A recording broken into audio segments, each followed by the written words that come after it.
அனைத்து விவசாய பெருமக்களுக்கு வணக்கம். நான் உங்கள் அக்ரி காவியா. இந்த வீடியோவில் நம்ம எதை பற்றி பார்க்க போகிறோம்னா, செவ்வந்தியில் வரக்கூடிய சாறு உறிஞ்சு பூச்சிகளையும் அதனுடைய அறிகுறிகளை அதை எப்படி முழுமையாக நம்ம தடுக்கலாம் அப்படின்றத பற்றி பார்க்க போகிறோம். செவ்வந்தியில் என்னென்ன பூச்சிகள் அதிகமாக வரும் அப்படின்னா, ஏபிட்ஸ், இன்னொன்று வந்துட்டு த்ரிப்ஸ். இது என்ன பண்ணுவோம், அந்த ஏபிட்ஸோட அதாவது அசிவினி பூச்சி இதோடைய அறிகுறி எப்படி இருக்குன்னு பார்த்தோம்னா, இது எல்லாமே வந்துட்டு இலைக்கு மேலேயும் இலைக்கு கீழேயும் கொத்து கொத்தாக உட்காந்து இலைகள் இருக்கக்கூடிய சாறுகளை வந்துட்டு உறிஞ்சு சாப்பிடும். அதனால இலைகள் எல்லாம் என்ன ஆகும்னா மஞ்சள் கலரில் மாறி இலைகள்லாம் அப்படியே சுருண்டு காணப்படும். அதனால இலைகள்லாம் வாடி கீழே தொங்க ஆரம்பிச்சிடும். இது வந்துட்டு இலைகளை மட்டும் இல்லாமல் பூக்களையும் பாதிக்கும். அதோடைய மொட்டையும் பூவையும் பாதிக்கும். மொட்டு வந்துட்டு விரியறதுக்கு முன்னாடியே அது உள்ளே இருக்கிற சாரெல்லாம் உறிஞ்சு சாப்பிட்றதுனால நமக்கு அந்த மொட்டு வந்துட்டு விரியாது.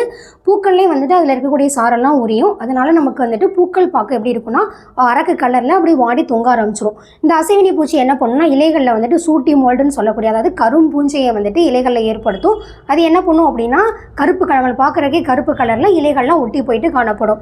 அடுத்து வந்துட்டு த்ரிப்ஸ் அப்படின்றது இலைப்பேன். இந்த இலைப்பேன் என்ன பண்ணும் அப்படின்னா இலைகளுக்கு மேலே இலைகளுக்கு கீழே உட்காந்து சாரெல்லாம் உறிஞ்சுறதுனால இலைகள் வந்துட்டு மேல் நோக்கி சுருண்டு காணப்படும். அதனால இலைகள்லாம் மஞ்சள் கலரில் மாறி இலைகள்லாம் வாடி தொங்க ஆரம்பிச்சிடும். இது என்ன பண்ணணும், மொட்டையும் பூவையும் அதிகமாகவே பாதிக்கும். என்ன பண்ணோம், பூவுக்குள்ளேயும் மொட்டுக்குள்ளேயும் ரொம்ப ஆழமாக உள்ளே போய் அதுக்குள்ளே இருக்கிற சாறுகள்லாம் உறிஞ்சு சாப்பிடும். அதனால நமக்கு வந்துட்டு இங்கே மொட்டு விரியவும் செய்யாது. அந்த பூக்கள் எல்லாமே வந்துட்டு அரக்கு கலரில் மாறி பூவும் வந்துட்டு வாட செஞ்சிடும். இது வந்து இந்த த்ரிப்ஸ் வந்துட்டு வைரஸ் வந்துட்டு ஏற்படுத்தும். ஸ்பாட்டட் வைரஸ் அப்படின்றத ஒரு வைரஸ் வந்துட்டு ஏற்படுத்தும். இது எப்படி இருக்கும்னா இலைகளில் வந்துட்டு புள்ளி புள்ளியாக ஒரு வளையத்தை வந்துட்டு ஏற்படுத்தும். அதனால நமக்கு வந்துட்டு இங்கே பூக்களோட விளைச்சலும் இருக்காது, நல்ல விலைக்கும் போகாது. அடுத்து வந்துட்டு மைட் அப்படின்றது வந்து பேன். இது என்ன பண்ணணும்னா இது வந்துட்டு ஒரு சாறு உறிஞ்சு பூச்சி தான். இது வந்துட்டு இலைக்கு மேலே இலை கீழே வந்துட்டு கொத்த கொத்தாக தான் இருக்கும். இது இலைகள் இருக்கக்கூடிய சாரில் உறிஞ்சு சாப்பிட்றதுனால இந்த இலை வந்துட்டு கீழ் நோக்கி சுருண்டு காணப்படும். அதனால இலைகள்லாம் வந்துட்டு மஞ்சள் கலர்லையும் வாடி தொங்க ஆரம்பிச்சிடும். இதை நம்ம எப்படி முழுமையாக தடுக்கணும் அப்படின்னா நம்மக்கிட்ட வந்துட்டு அருமையான தயாரிப்பு இருக்குது. அதான் அல்மேட்டி ப்ளஸ் இன்ஃபினிட்டி. இது நம்ம வந்துட்டு அந்த அல்மேட்டியில் வந்துட்டு 11 வகையான நுண்ணுயிர்கள் இருக்குது, இன்ஃபினிட்டியில் 5 வகையான நுண்ணுயிர்கள் இருக்குது.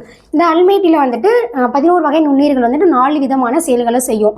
3 நுண்ணுயிர்கள் வந்துட்டு பூச்சிக்கொல்லியாக செயல்படும், 3 நுண்ணுயிர்கள் பூச்சி மருந்தாக செயல்படும், 3 நுண்ணுயிர்கள் உரமாக செயல்படும், 2 நுண்ணுயிர்கள் வந்துட்டு பயிர் ஊக்கியாக செயல்படும். இந்த இன்ஃபினிட்டியில் வந்துட்டு 5 வகை நுண்ணுயிர்கள் இருக்குது. நம்ம இது ரெண்டையுமே வந்துட்டு பயன்படுத்தணும். இது வந்துட்டு ஒரு பாக்கெட் 250 கிராம் தான்.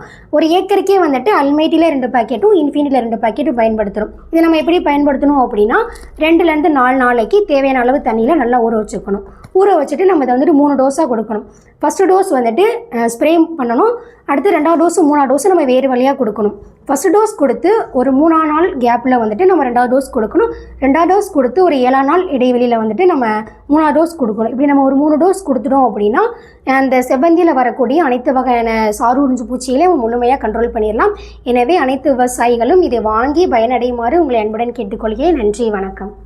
மேலும் விவரங்களுக்கு 8608422427